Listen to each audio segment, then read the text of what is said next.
Dalam perang antara Iran dan juga Amerika Syarikat, dua-dua negara ini mempunyai kerugian yang sangat-sangat besar lah.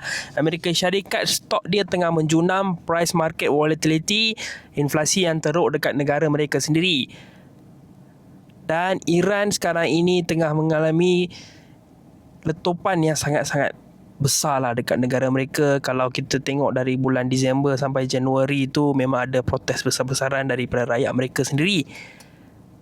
Especially lepas infrastruktur mereka pun telah terjejas dengan teruk dan angka korban yang semakin meningkat. Tapi ada satu negara ini tak terjejas langsung ataupun dalam kadar yang sangat-sangat minimal.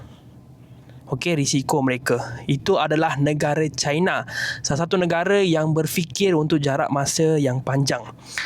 China ini akan menjadi salah satu negara yang mempunyai kemenangan yang paling besar di dalam konflik ini kerana mereka berfikir untuk jarak yang sangat-sangat panjang.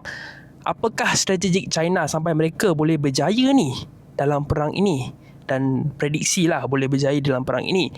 Nama saya Fazil, saya buat video seperti ini untuk korang. Jangan lupa follow saya dulu untuk korang dapatkan video saya. Okey.